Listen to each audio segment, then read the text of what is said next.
following program is exclusively produced and distributed by Dick Dinman's Double D Productions, Inc., all rights reserved.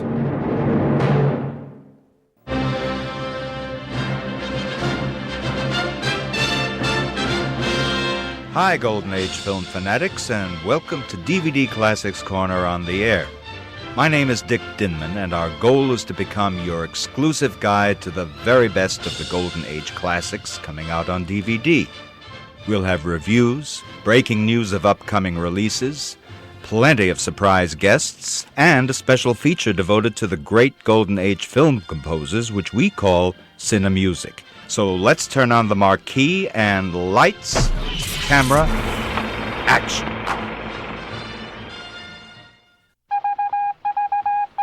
It's time for Dick's Picks, in which I get to shine the spotlight on one of my Dick's Picks of the week. I'd like to say a few words about the Warner Archive's incredible Technicolor Blu-ray restorations of two of the greatest musical extravaganzas MGM ever committed to film. First, there's the star-studded Rodgers and Hart biopic celebration, Words and Music, which includes some 22 songs and specialties, and a baker's dozen of brilliant stars who amaze and amuse, with tunes and dance numbers that are sure to leave you lucky viewers with a song in your heart. Then Fred Astaire, Red Skelton, Arlene Dahl, and Vera Ellen delight, amaze, and amuse in Three Little Words, which I personally consider to be my favorite of all of the songwriter-lyricist biopics, as it details the struggles, setbacks, and ultimate triumphs of Bert Kalmer, played by Fred Astaire, and Harry Ruby, played by Red Skelton, in a joyful collage of laughs and sheer dance magic that are nothing less than thrilling to behold. Both Words and Music and Three Little Words are now available in 1080p Blu-ray magnificence from the magicians at the Warner Archive, even as we speak. Stay tuned for more Dick's Picks, coming up on DVD Classics Corner on the Air very soon. And who else would be my guest today, saluting two great MGM musical delights, but the popular and esteemed home video pioneer and Warner Media Library historian George Feltenstein.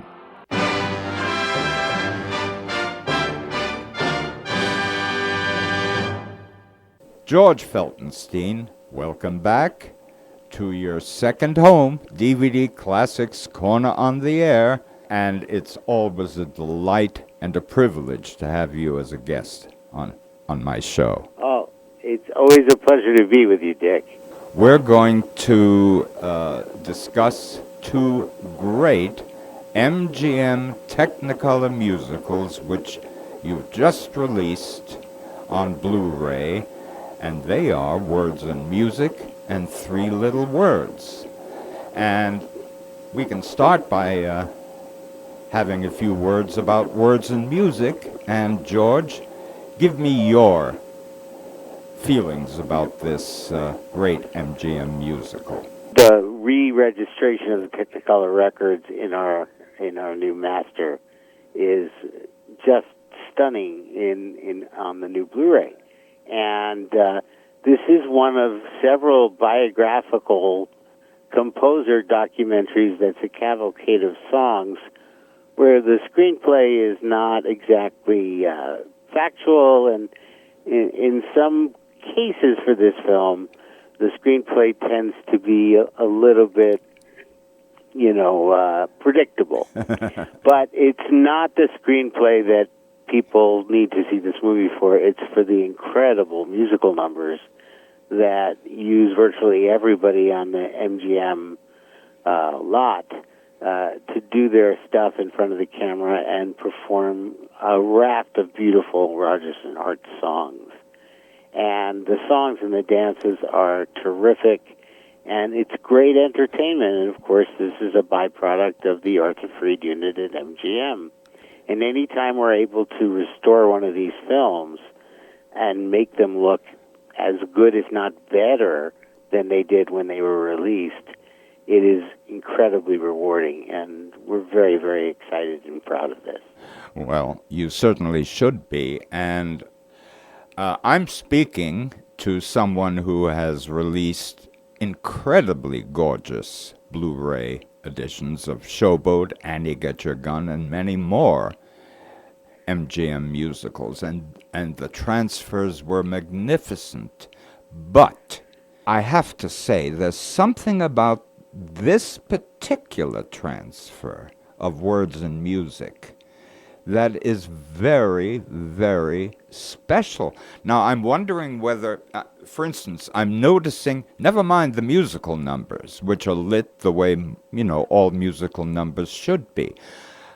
The interiors, for instance, of Mickey Rooney, or as Lawrence Hart's apartment, have a golden glow.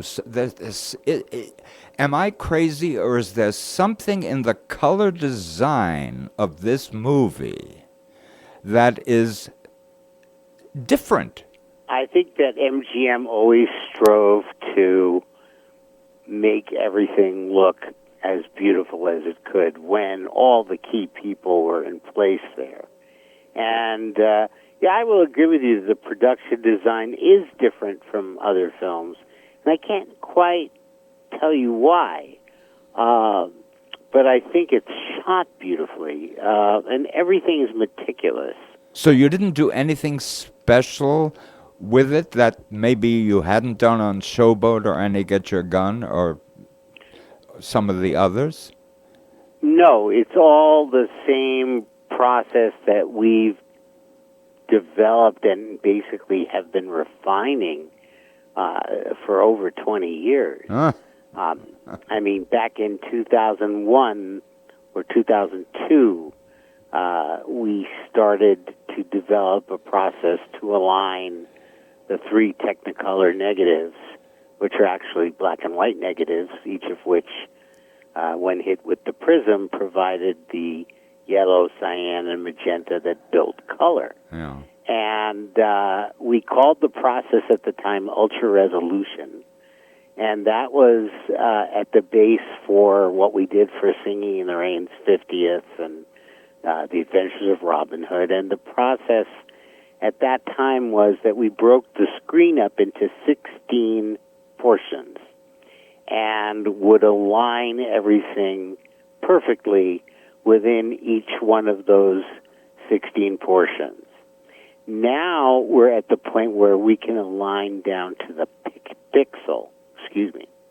And as a result, these films are coming to life with a breathtaking scope of the panorama of color. Oh. And the sharpness and the detail is something you couldn't have on a release print, because the nature of taking 3 separate elements and putting them together to make printing matrices, which that's how Technicolor was made. They would take the camera negatives and create printing matrices to build the dye transfer color. And that printing process is no longer in use. It had a very brief revival in the late 1990s, but was not able to be sustainable financially for the Technicolor company. But when we've been working with these films in the domain of the digital domain, starting with what high definition was back in 2001, 2002, 2003, Yeah. we were able to get to 2K resolution. Now what we're doing is we're scanning the negatives in 4K, and our tools and our scanners are better than they've ever been. Even in 2 or 3 years, things have just continually improved. And this is directly related to the talent of the individuals who do our scanning at Warner Brothers Motion Picture Imaging. They are meticulous artisans. And once they do their work and get the negative scan all aligned and recombined, then it goes to the colorist who, turn their magic wheels and buttons and whatnot to make sure that every shot looks as best as it possibly can be. And that's what happened here, both with Words and Music and Three Little Words. When I saw them in their initial state before we did final fixes, and when final fixes, what I mean by that is that everybody completes their work, the hand manual removal frame by frame of any dirt or a scratch or any kind of damage is addressed. And then it's put through another round of quality control to see if we missed anything. And it's very interesting because you'll have one frame where the lighting of a scene will hit, let's say, a woman's earring and reflect for one frame a white spot. And that's the lighting. It's not film damage. But we flag all these things and we have to look at them to make sure it's not film damage and that it's in the original photography. And if it's in the original photography, of course, it stays because it's not an error. Yeah. But that's the degree to which these folks work. They are so meticulous, and now with everything they do, every time it seems to get better and better and better. I'll say. And so for this film, I found myself really enjoying it far more than I ever have, because the musical numbers are so multi-layered between what you're seeing in the visuals and what you're hearing from the orchestra and from the performers, and the way that it's put together. It's really remarkable. And, it's always been sort of a joke to people about how false a lot of these composer biographical films are in terms of the real story, whether it's Rhapsody in Blue and Night and Day at Warner Brothers, or Till the Clouds Roll By and Words and Music and others at MGM. And, I think that they really, they had a little bit of a conundrum in telling the story of Rodgers and Hart. There are remnants of truth in the story, but they couldn't portray the degree to which Lawrence Hart was tortured. And there are little snippets of his, enthusiasm and his eccentricities, but his real life story was very dark and quite a sense of, it was a very frustrating thing for Richard Rodgers in terms of they depended on each other, to get the work done, and Lawrence Hart would disappear for days on a drunken bender, and he obviously had serious emotional problems. Well, and what's fascinating is those emotional problems translated into some of the most beautiful, sad songs ever written. For instance, Falling in Love with Love is falling for make-believe. I mean, come on. It's all there. Spring is here. The lyrics, my God, he put his heart and soul into all of his lyrics, and some of them are really, really heartbreaking. This was a very unhappy man, but I do not wish to convey to my listeners the idea that this is not a gloriously, at times, happy, mirthful Yeah. film. I mean, there's I mean, the cast. My God, let me briefly: June Allison, Perry Como, Judy Garland, Lena Horne, Gene Kelly, Mickey Rooney, Ann Sothern, and below the title, Tom Drake, Sid Charisse, Betty Garrett, Janet Leigh, Marshall Thompson, Mel Torme, and Vera Ellen. Please, this is the kind of cast that could only have been put together by MGM at the height, and I should say Arthur Freed, at the height of their respective powers. And, of course, Mickey Rooney and Judy Garland reunited on film for the very last time, and possibly one of the greatest dance numbers ever conceived on film. And I'm talking about Slaughter on 10th Avenue, which is amazing. Now, here, you knew Gene Kelly. I did too, but not as well as you.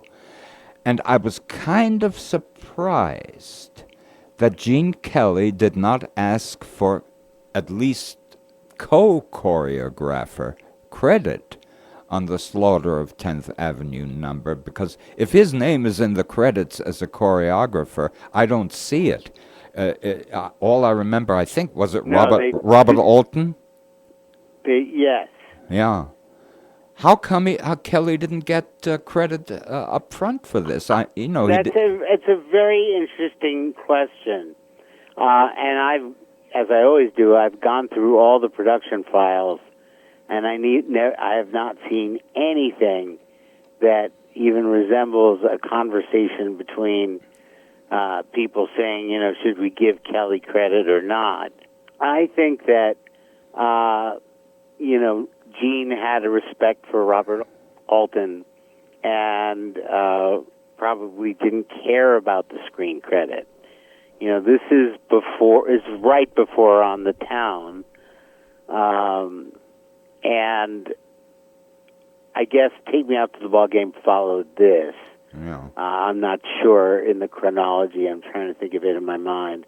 But, there were more credits given to Gene as well as Stanley Donen on Take Me Out to the Ball Game. And then, of course, On the Town, they were credited directors. Yeah.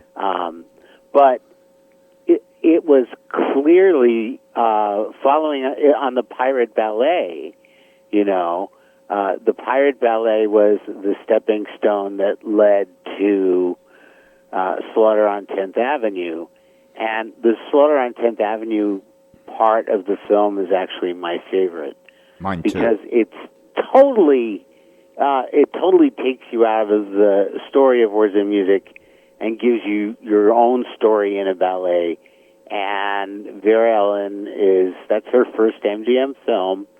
She was a phenomenal partner for him. It's a shame that they didn't work together more often.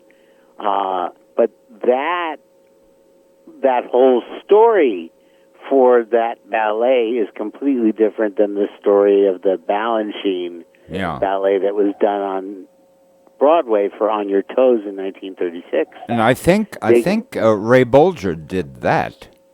That's right. Yeah. Ray Bolger did it on stage, and it was, I believe he was, trying to avoid criminals, and he was dancing with a dead woman's body, a woman that had been shot or something. So they had to come up with a whole new scenario. And even if you look at that one particular shot, where, I don't want to spoil the plot, but something's happened to Vera Ellen, Gene Kelly runs to her, and there's a shot looking up at Gene Kelly that is so progressive for the time. And that is part of what Gene was trying to do in broadening the musical. Yeah. And it's one of the things that's very wonderful about this disc that I'm very proud of is that there were many, many numbers recorded for the film that either never got shot or were shot and were cut out. And we have 2 visual outtakes with audio on the disc, but we also have the pre-recordings for many others, which we don't know whether they were shot or not. Mm-hmm. And there's this duet with Kelly and Vera Ellen singing Falling in Love with Love, going into You Took Advantage of Me. And that was supposed to happen right before Slaughter on 10th Avenue, which is very, very interesting. I don't know what they were thinking, but, maybe there was going to be a longer scenario. Yeah. But we have the recording as a special feature on the disc, along with probably 8 or 9 others that weren't included in the final film. So it's fascinating to see, how much was put together and how this came about. I spent a great deal of time going through the production history, through, our files, and, how they had to negotiate clearing all the songs, especially those that had been in other movies that belonged to other studios. The clearance process they went through in making films in those days, they had to make sure a main character's name wasn't the same name as a real person. The original name, I don't remember what the original name for Kathy Selden in Singing in the Rain was, but it wasn't Kathy Selden. It was Kathy somebody else, and it turned out there was a person with that other name, so they had to change it. Well, they also had to do the same for addresses and streets. Right. It was absolutely. And this is a 2-part thing, because you were talking about the poignancy and pain in Hart's lyrics. Where's That Rainbow is a deeply heartbreaking song. Right. And there's an element of ludicrousness in taking this sad song, making it into a big happy production number, and twisting the end because she's got that rainbow now. I've always found that to be very ironic and funny. But, I've got to ask you one final question before we move on to 3 Little Words. Okay, Perry Como gets a huge build-up in this movie. I almost think that Mayer was just tired of Frank Sinatra's shenanigans and knew that Sinatra was on his way out and had brought in Perry Como as a possible future substitute. Now, I'm hearing, and this seems incredible because I met Perry Como, and I spoke to Vic Damone about Perry Como, and Perry Como was about the least rude person you can imagine. Yet I've heard, can you verify this, that he somehow insulted Louis B. Mayer? I've heard that too, and it's not, I don't think there's any truth to it. I found a memo in the file. It was actually a copy of a telegram to Perry Como from Arthur Freed saying, we showed the picture at preview last night. You were terrific. Mr. Mayor was so happy. Can't tell you how thrilled we are to have you in the picture. Huh. And yet, a lot of his numbers were cut out. And I don't know if the mayor thing is, I think it tends not to be true. I think that he just didn't come across on screen with enough personality to make him, there's something a little wooden about him. At least in the book scenes, in the matter. Yeah. His singing is wonderful. Blue Room and Mountain Greenery Fantastic. are just spectacular. Right. And I think the film is all the better for having him in it, very frankly. Me too. And I only wish they had kept more of his numbers. We have to move on now, and we are going to take a very short break.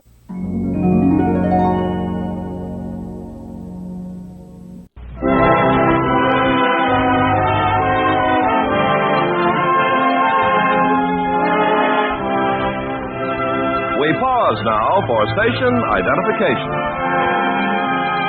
DVD Classics Corner on the Air is exclusively produced and released by Dick Dinman's Double D Productions, Inc. All rights reserved.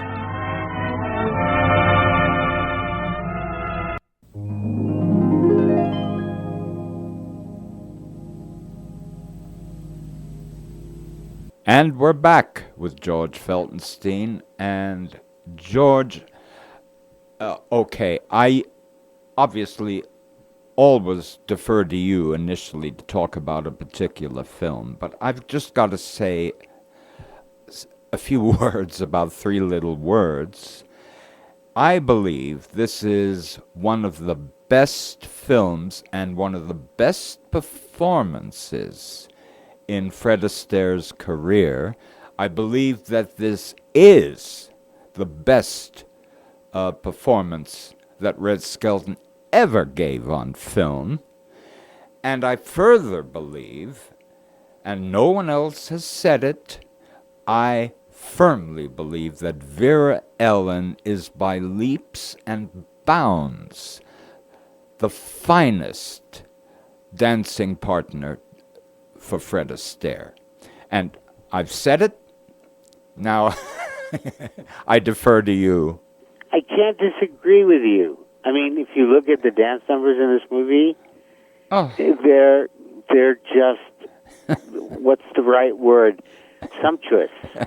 They're glorious. Yeah. They're, and I look back at a lot of her work, and whether it's White Christmas or Call Me Madam or all of our films, Belle of New York, anything that she did, and On the Town, of course. Yeah. She was wonderful. Yeah. She was really, really magnificent, and I don't know very much about her life. I do. Because she kind of dropped out of sight. Well, she had a very sad life. I think she had the death of a child, which set her back. That'll do it. But I do know that she had a severe case of anorexia. Yes, that I knew also. So it was not a happy life. And strangely, when I was doing a show on Charles Walters, director Charles Walters, with the author of the book about Charles Walters, he told me that Charles Walters absolutely despised Vera Ellen, which makes no sense to me at all. So I don't know what came down there, but George, I look at her dance numbers, ballet, tap, the opening number. Where did you get that girl with Fred Astaire? You look at them, and it's as if they're the same person. It's not just the dancing; it's the spirit. That dance number, is it Mr. and Mrs. Hoofer? That has got to be one of the great, great dance numbers of all time. Well, I could go nuts about this movie, talking about it, and I'm sorry that I'm taking away from your time on the show. What are your feelings about the Three Little Words? Do you agree with most of what I said? Yes, and the thing is, Three Little Words is so unique because it isn't as grandiose a usual MGM musical production, even comparing it to, of course, Till the Clouds Roll By and Words and Music as composer, song cavalcade. Yeah. It doesn't have these big, big, big numbers. It doesn't need them. And more importantly, Bert Kalmar and Harry Ruby were a successful songwriting team, but they weren't well known to a lot of people the way other. It would be like doing a biographical film on Harry Warren and Al Dubin. You know, I mean, but they actually this isn't that well known. But of course, I did my research as we were working on the release. MGM did make the arrangements with Burt Kalmar before he died to get his permission to make this movie, and as well as Harry Ruby's and Burt Kalmar's widow, signed off on everything, after his death before the production, and Harry Ruby was like a technical advisor, and I think what's also remarkable about the film is that Red Skelton gives a truly emotionally affecting performance. Mm-hmm. It's very touching, mm-hmm. and he only gets a little bit of the Red Skelton comedy shtick in there. He does a great job. Yeah. And Astaire, of course, Astaire could read the phone book, and it would be great. Yeah. He's terrific in this film.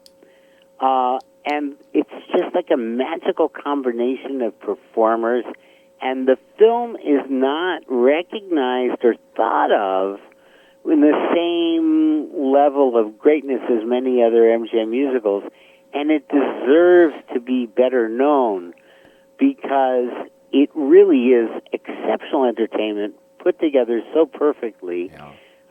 21-year-old Andre Previn conducting the music, and of course you've got that Mr. and Mrs. Hoofer at Home. Yeah. That music, that instrumental music, was written by Previn. Oh.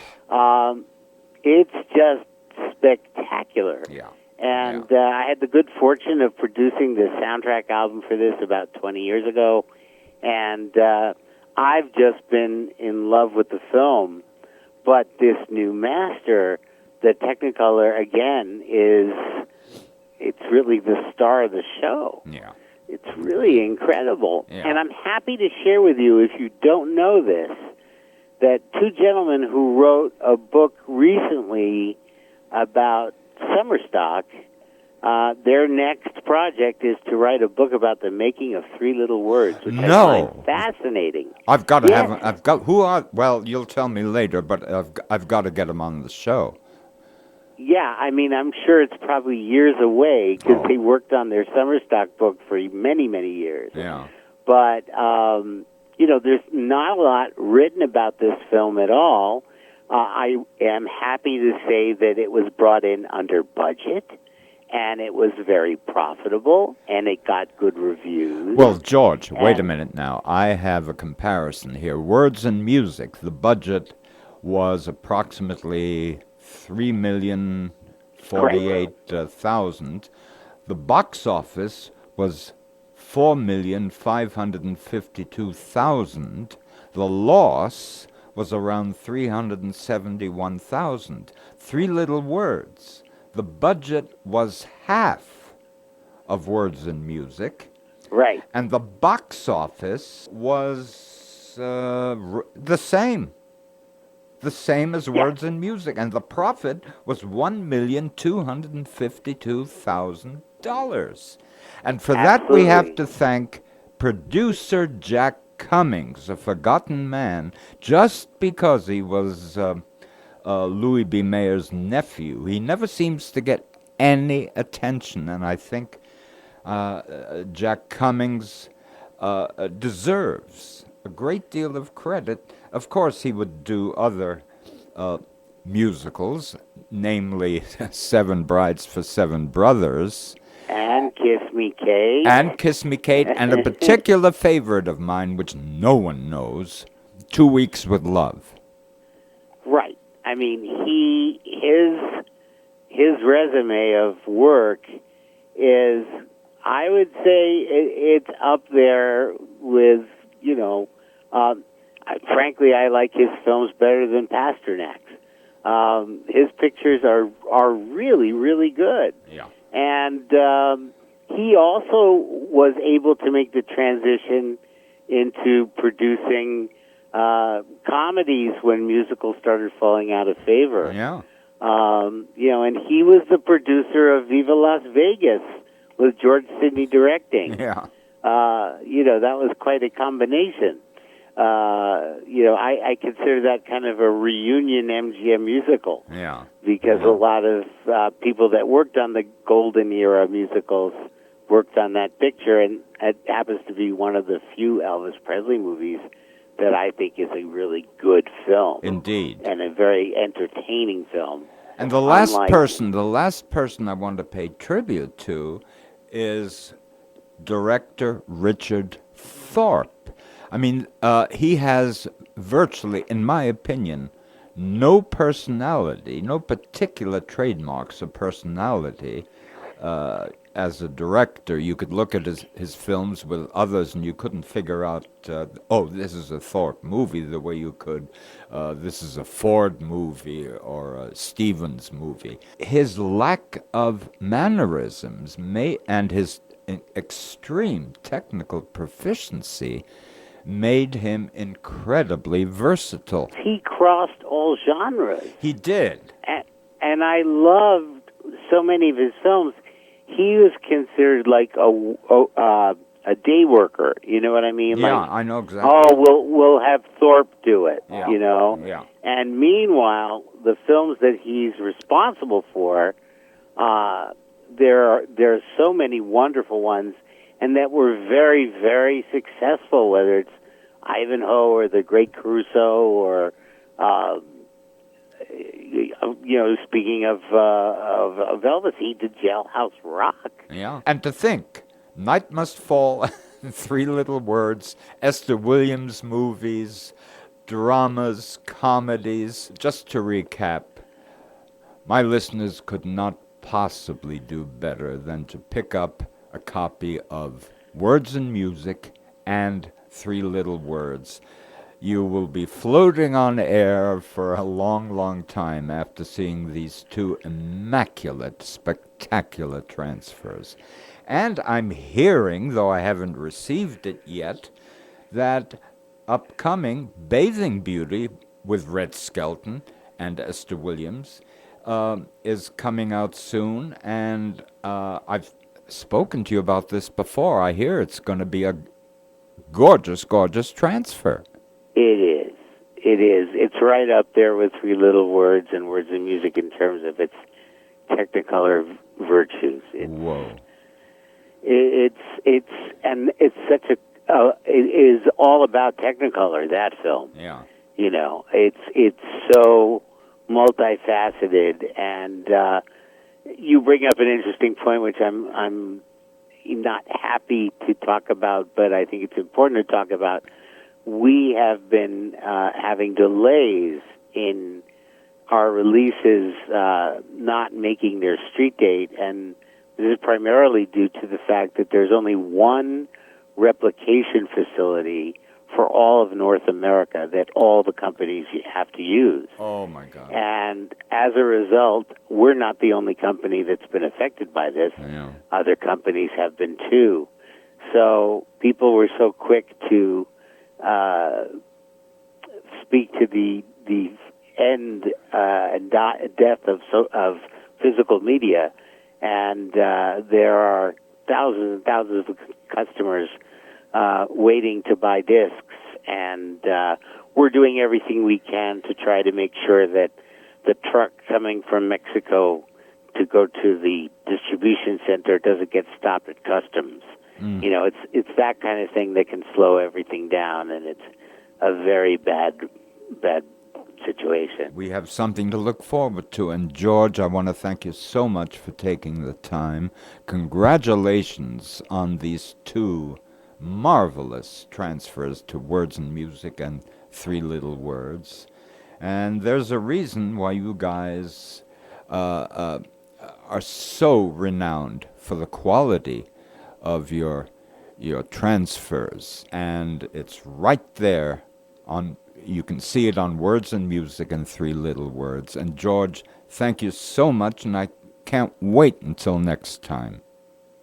Well, I'm looking forward to it as well. I'd love to be talking with you As often as possible, because we always have so much to talk about. Oh, it's going to happen. I've seen your schedule, and we're going to have a lot to talk about. Absolutely. The best is yet to come. We're going to close the show with a brief snippet of my original extended chat with the gracious and talented Arlene Dahl about her experience as one of the stars of Three Little Words. Of course, Three Little Words is an MGM musical, and I think it's one of the best of the songwriter musicals, and it's we're talking about Fred Astaire, Red Skelton, Vera Ellen, and Arlene Dahl. And I think the director was Richard Thorpe. Yes. How did you like doing that film? Well, it was a great pleasure to work with Fred, and Red again. I'd already done a film with Red before. Yes. And so I knew his antics, and I knew what to expect. A joke a minute, and, as we were trying to play serious characters. But I was especially happy that Fred was so caring that he, it was very unusual for any star to have a solo in a Fred Astaire film, and he was on the set every day to make sure everything went well. And Hermes Pan, who was Fred's choreographer for years and years and years. Oh, yes. He gave to me as a special choreographer for my number, which was called "I Love You So Much," and I danced and sang with the handsomest, tall, handsome men. I think there were 12 of them. Yes. In black tie. So I really had a good time making this film. It's a very joyful film. This is probably the most accurate film about songwriters ever made. Well, that was probably because Terry Ruby was on the set practically every day, and of course it was Ruby and Kalmar. Yes. So he was there to lend a hand and a joke or two, and we put it into the script. It's a charming film. I can tell our audience that you will not be sorry if you purchase Three Little Words. It's one of my personal favorites. And by the way, Arlene, if I may say so, there are 2 times in my movie-going career when an audience gasped at a close-up. The first was at a revival of Gone with the Wind, as the camera pans down to Clark Gable for the first time, and you hear a collective, gasp from the audience. The second time was in Three Little Words, with some of those gorgeous Technicolor close-ups of yours. Well, of course, the cameraman was a good friend, so it's always helpful for an actress to have a good friend as the cameraman. That doesn't hurt, does it? It doesn't hurt at all. And they were very close. I mean, the camera was like a mirror. It followed me down the long staircase. Yes. And I had to pretend I wasn't afraid to fall. That's acting. Yes. Well, that's my show for today. DVD Classics Corner on the Air is conceived, written, produced, and directed by me, Double D. So, until next week, keep well, keep happy, and keep listening.